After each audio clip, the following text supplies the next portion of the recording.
이제 환경 구성의 마지막 단계로 MySQL의 동작을 실습해 보도록 하겠습니다. MySQL을 정확히 이해하고 사용하기 위해서는 데이터베이스에 대한 여러 가지 개념과 또 지식이 필요한데요. 데이터베이스 자체는 하나의 과목으로서 좀 어려운 부분, 또 깊은 부분들이 있습니다. 그래서 우리는 여기서 데이터베이스의 모든 것을 다루지 않고요. 역시 간단한 우리 IoT 웹서버를 구성하는 데 필요한 기본적인 지식과 SQL문, 즉 명령어들 몇 가지만 확인해보고 넘어가 보도록 하겠습니다. 물론 추가적인 학습을 위한 자료들은 강의 시간에 별도의 링크나 자료로 제공해 드리도록 하겠습니다. 먼저 데이터베이스는요, 이 정도를 기억해 주시면 좋겠는데요. MySQL 내에는요, 여러 개의 데이터베이스가 있을 수 있습니다. 즉 각각의 데이터베이스라는 어떤 컨테이너라고 할까요? 어떤 모음이 있다고 생각하시면 좋겠습니다. 그 각각의 데이터베이스 안에는요, 테이블이라는 것이 존재를 하고요. 그 테이블은 그 안에 컬럼이라는 속성이 존재합니다. 예를 들자면요, 데이터베이스를 하나 만들었다고 하겠습니다. 스쿨이라는 데이터베이스를 만들었다고 그러면 스쿨이라는 데이터베이스 안에는요, 학생이라는 스튜던트라는 테이블명이 있을 수 있고요. 그 안에는 학번, 전화번호, 주소, 이와 같은 그 학생에 대한 속성값이 있을 수 있는 거죠. 이와 같이 계층적으로 또는 테이블과 속성 간의 관계로 데이터베이스를 구성할 수 있습니다. 그렇다면 이러한 데이터베이스를 만들고 필요하면 속성을 변경하고 이런 속성에 해당되는 값들을 입력하고 원하는 값들을 가져오는 이런 명령어들이 필요하겠지요. 이런 것들을 SQL문이라고 그러고 우리는 이제 이후 교재를 통해서 중요한 몇 가지 SQL만 살펴보도록 하겠습니다. SQL은요, 먼저 SQL문을 사용하기 위해서는 MySQL에 접근을 해야 되는데요. 이미 이전에 설치 단계에서 설명드렸듯이 커맨드 라인 클라이언트를 이용하도록 하겠습니다. 커맨드 라인 클라이언트를 이용하게 되면은요, 커맨드 라인 클라이언트를 말씀드리면요, 여기 시작에서 MySQL 서버에서 이 두 가지를 말하는 겁니다. 여기 보시면 유니코드용이 있고 넌 유니코드용이 있는데요. 어떤 것을 사용하셔도 좋은데 우리는 일단은 일반적인 커맨드 라인을 사용하도록 하겠습니다. 패스워드를 입력하는 부분은 당연히 나오고요. 루트 입력을 하게 되면 저는 루트를 선택했기 때문에 루트라는 패스워드를 입력한 겁니다. 그러면 이제 사용할 수 있는 MySQL 콘솔 창이 뜨게 되지요. 자, 이렇게 동작을 하게 된 것이고요. 여기에서 이제 데이터베이스를 하나 만들어야겠죠. 관련된 SQL문은요, create database 한 다음에 testdb가 되겠습니다. 여기서 testdb는 데이터베이스 이름이 되겠습니다. 그리고 이렇게 데이터베이스를 만든 다음에 이 데이터베이스를 대상으로 테이블을 만들기도 하고 속성을 정의하기도 하고 값을 입력하거나 검색을 하기 위해서는요, 이 데이터베이스를 내가 사용하겠다라고 선택을 해놔야 됩니다. 그 명령이 use가 되겠습니다. 그래서 use 데이터베이스 이름 하게 되면 그 데이터베이스를 선택한 상황이 되는 것이죠. 그래서 이걸 그대로 입력하게 되면은요, 여기서 보면 create database하고 testdb 이름을 입력하게 되면 쿼리 OK, 즉 실행 잘 됐다. 그 다음에 언제 적용이 됐다라는 것과 함께 use testdb 그러면 데이터베이스 changed 그래서 testdb 쪽으로 변환이 됐다. 그러니까 선택이 바뀌었다라는 것을 이렇게 메시지로 확인할 수 있습니다.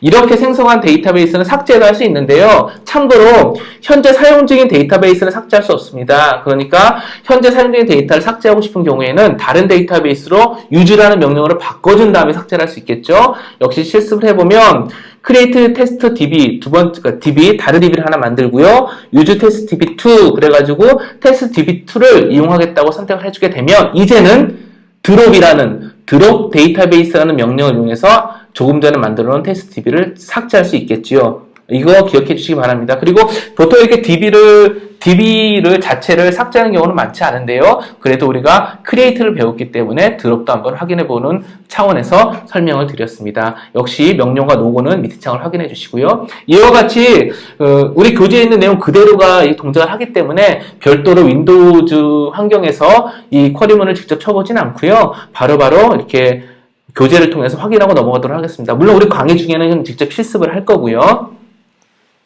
자, 이렇게 만든 데이터베이스들이 여러 개 존재할 수 있는데 어떠한 데이터베이스들이 있는지를 확인할 수 있습니다. show databases거든요. 이렇게 입력을 해주게 되면 현재 만들어 놓은 데이터베이스가 이렇게 보여지게 되고요. test_db2는 조금 전에 만들어 놓은 데이터베이스가 되겠고요. 다른 데이터베이스들은 SQL이 설치되면서 디폴트로 설치되어 있는 데이터베이스들이 되겠습니다. 어떤 것들은 샘플 예제를 통해서 지원하기 위해서 함께 설치된 데이터베이스들도 있고요. 어떤 것들은 MySQL 자체를 구동하기 위한 여러 가지 속성 정보들이 포함되어 있는 데이터베이스들도 있겠습니다.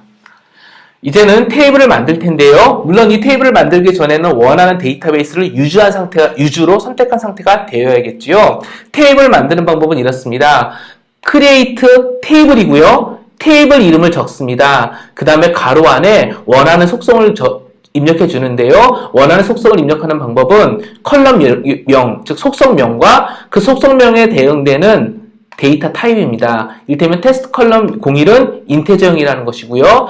테스트 컬럼 02는요, 바차인데요. 이거는 가변적인 캐릭터를 의미합니다. 최대 10자까지 저장될 수 있는 가변형의 문자열이라고 생각하시면 되겠습니다. 그리고 세 번째는 인테저형으로 정수값이 되겠죠. 그래서 그대로 입력을 하게 되면은요, create table하고 동일하게 입력을 하게 되면 자, 정상적으로 실행이 됐다라는 메시지가 뜨게 됩니다. 쿼리 OK는 우리 조금 전에 입력한 SQL문이 정상적으로 실행되었다는 그런 의미가 되겠습니다. 자, 마찬가지로 show tables 그러면 이 테이블의 구조, 즉 속성 정보 값들이 보여지게 되어 있겠습니다. show tables 그러면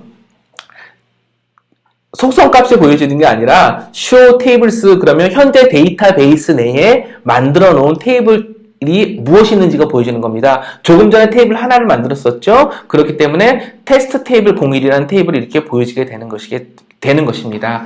자, 계속해서 넘어가겠습니다. 즉 데이터베이스도 그랬고 만들고 잘 만들어졌는지 show로 확인하고 테이블도 만들고 show로 확인하고 이렇게 되겠죠. 자, 그 다음에는요. 이제는 정말 속성을 확인해 보는 건데요. describe라는 명령을 이용해서 테이블 이름을 주게 되면은요. 그 테이블의 속성이 이렇게 보여지게 되어 있습니다. 여기 보면은요. 인테저 값과 바차 값, 인테저 값들이 이렇게 보여지게 되어 있죠. 조금 전에 만들어 그대로가 적용됐다는 것을 확인할 수 있습니다. 마찬가지로 아까 DB와 데이터베이스와 마찬가지로 테이블도 삭제할 수 있는데요. 그때 사용하는 명령은 drop 테이블이 되겠습니다. 즉 drop 데이터베이스 그럼 데이터베이스가 삭제되는 거고 drop 테이블 그러면 테이블이 삭제되는 것이지요. 어쨌든 간에 삭제하는 것은 주의가 필요한 작업이니까 항상 한 번 더 생각하고 입력해 주시기 바랍니다. 그래서 drop 테이블 이름 이렇게 하면 이 테이블 이름이 삭제된 것이고요. 현재 테이블은 하나밖에 없었기 때문에 그 테이블이 없어지게 됐잖아요. 그러니까 테이블이 없겠죠. 그래서 show tables로 확인해 보면 아무것도 없다라는 메시지가 표시되게 되겠습니다. 자, 이제 이렇게 테이블을 만들었고요. 이제는 이미 만들어진 테이블에 우리가 조금 전에 테이블을 만들 때는 속성값을 세 개를 줘서 만들었었잖아요. 근데 이제 그게 아니라 여기에 새로운 속성값을 더 추가할 수도 있습니다. 컬럼을 추가한다고 하는데요. 그때 사용하는 명령어가 alter 테이블을 변경한다는 얘기입니다. alter 테이블 이름, test underbar 테이블 01이라는 테이블을 내가 alter 테이블 변경할 건데 어떻게? add 추가할 거라는 겁니다. 테스트 컬럼을 추가할 거라는 겁니다. 어떻게?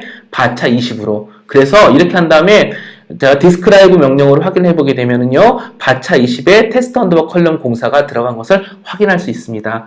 여기까지 뭐 특별히 어렵지 않고요. 입력하면 다 되는 것이니까 이렇게 확인만 해보시면 좋겠습니다. 그리고 한 가지 더, 우리는 이렇게 테이블을 수정하는 것까지는 과정 중에 크게 필요하진 않고요. 우리는 IoT 서비스를 구성할 때 테이블 자체를 미리 설계를 해서 그대로 입력을 할 거기 때문에 이 나머지 것들은 혹시 이후에 필요에 따라서 사용할 커맨드들이라고 생각하셔도 좋겠습니다. 하지만 간단한 것들이니까 이 정도 SQL문은 기억을 해주시면 좋겠습니다. 자, 이제는 테이블에 있는 하나의 컬럼, 속성을 제거할 수도 있는데요. 마찬가지로 alter 테이블 해서 테이블을 변경하는데 어떻게? 드롭을 하겠다. 테스트 언더바 컬럼 공사라는 속성을, 컬럼을 그렇게 명령을 입력한 다음에 다시 describe 명령으로 확인을 하게 되면 삭제된 것이 확인될 수 있습니다. 바로 이전 장에는 테스트 컬럼 공사가 바차 20으로 있었지만 그 컬럼을 삭제했기 때문에 그 컬럼이 보이지 않게 되는 것이죠. 예, 이렇게 해서 기본적으로 데이터베이스를 만들고 테이블을 만들고 속성, 즉 컬럼을 만들고 컬럼을 변경하는 것까지 해봤고요.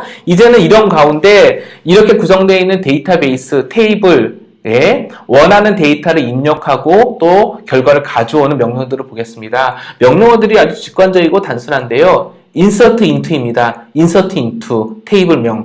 이러한 테이블명에 insert into, 데이터를 넣겠다는 겁니다. 어떤 데이터? 1번 테스트 10이라는 데이터. 참고로 이 데이터의 순서와 속성은 테이블에 있는 컬럼의 순서와 속성과 동일해야 합니다. 자, 그렇게 해서 실제 실습을 해보면 정상적으로 잘 인용됐다는 게 확인될 수 있고요. 이젠 조회를 해볼 텐데요. 조회하는 방법은 select, 선택해 온다는 겁니다. 여기 별표는 모든 거라는 겁니다. select 모든 거, from, 어디로부터라는 의미인 거죠. 테스트 테이블 01로부터 모든 것을 가져오겠다는 얘기가 되는 겁니다. 이렇게 하게 되면은요, 실제로 우리는 데이터 하나만 넣었기 때문에 1, 테스트 10이라는 데이터를 가져올 수 있게 되는 겁니다. 참고로 여기 보면은요, 이런 셀렉티브는 웨어절처럼 족구문을 쓸 수 있습니다. 즉, 테스트 컬럼 01이라는 이 컬럼이 0보다 큰 것만 가져오기도 할 수 있습니다. 이렇게 가져오기도 할 수 있습니다. 그러니까 이 부분도 기억을 해주시길 바라고요. 아마 이런 부분들이 나중에 우리가 그 IoT 클라우드 서비스를 구성하고 속성 값들을 입력한 다음에 특정 조건이 됐을 때 어떤 트리거 같은 게 발생하고 싶다 그러면은 이런 어떤 웨어절을 쓸 수 있겠죠. 그때는 또 다른 예제를 통해서 살펴보도록 하겠습니다. 지금은 이렇게 조건절을 쓸 수 있다는 것만 먼저 기억해 주시길 바라겠습니다. 이제는 테이블에서 데이터를 삭제하는 방법도 있는데요. delete from table입니다. delete from table명 하게 되면 이 테이블에 있는 모든 데이터들이 삭제가 됩니다. 굉장히 위험한 그 명령이 되겠지요. 그래서 역시 주의해서 사용을 해야 합니다. 마찬가지로 웨어절을 이용해서 1보다 큰 속성을 갖고 있는 필드, 그 데이터 만약에 10개 있다면 10개만 삭제해라 이런 의미가 되겠지요. 역시 그 부분도 입력을 하면 그대로 나오기 때문에 확인해 보면 좋겠습니다. 현재 여기까지 진행된 내용들은 우리가 앞으로 구성할 IoT 서비스와는 관계없이 일반적인 데이터베이스를 만들고 테이블을 만들고 속성을 정의하고 그 다음에 인서트하고 딜리트하고 쿼리하는, 즉 셀렉트하는 그런 명령어들 SQL문을 실습하는 과정이니까 좀 자연스럽게 이용을 해도 되겠습니다. 단 주의할 부분은 여기 아까도 다시 돌아가서 보겠습니다. 테이블이 우리가 만든 테이블만 있는 게 아니라 MySQL에서 기본적으로 구성해놓은 테이블들이 있습니다. 다른 테이블을 셀렉트한 다음에 뭐 딜리트하거나 이러시면 안 됩니다. 그러면 MySQL 자체에 문제가 될 수 있기 때문에 반드시 테스트용으로 만들어 놓은 데이터베이스만을 이용해서 이런 연습들을 해보시기를 바라겠습니다.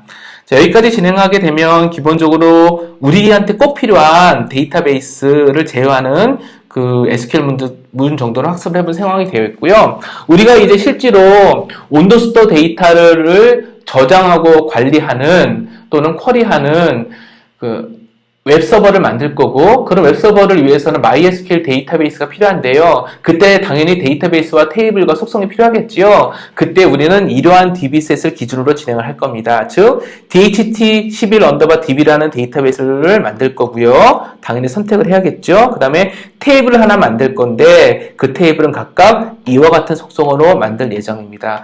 역시 관련된 부분들은 별도의 그 실습 과제를 통해서 다시 진행을 할 테니까 지금은 이 내용을 확인해 보시고요. 이 내용이 잘 이해가 되는지 와 닿는지 기억을 해주시기 바랍니다. 와 닿는지 확인해 주시기 바랍니다. 참고로 여기 보면은요. non-null의 auto increment라고 해가지고 어떻게 보면은 꼭 필요한 온도나 습도와 관계없는 데이터가 하나 들어가 있긴 한데요. 이거는 그 프라이머리 키를 잡아준다는 그런 역할을 하는 건데 요거 관련해서는요. 제가 강의 시간에 데이터베이스와 관련된 몇 가지 사항들을 보완 설명드리면서 다시 설명을 드리도록 하겠습니다. 일단 이렇게 데이터베이스를 구성한 다음에 디스크라이브 한 다음에 데이터베이스의 테이블, 우리가 만들어놓은 테이블명을 해주게 되면 그 정보가 이렇게 보여지게 되겠지요. 여기까지 이제 기억을 해주시고요. 일단 여기까지 해서 우리가 IoT 서비스를 만들기 위해서 기본적으로 필요한 환경 구성과 구성한 환경들이 잘 동작하는지를 확인하는 작업을 마쳤습니다. 이제 이후부터는 실제로 RT053으로부터 그 DHT11 센서에서 데이터를 가져오고 그 데이터를 서버로 전송을 할 건데 바로 그 서버는 우리가 만들어 놓은 웹 기반의 서버가 될 것이고요. 이렇게 전송된 데이터가 우리가 구성해 놓은 이 서버를 통해서 데이터베이스에 저장이 되고 또 쿼리가 돼서 결과를 확인할 수 있는 이 과정을 실습으로 진행을 할 겁니다. 따라서 이 실습을 진행하기 위해서는 지금까지 설명한 이 환경이 미리 다 구성이 되어 있어야 하는 것이고요. 혹시 환경 구성이 여의치 않다 그러면 이 동영상 과정을 반복해서 보시거나 별도의 Q&A를 통해서 반드시 꼭 구성해 주시기를 당부드리겠습니다.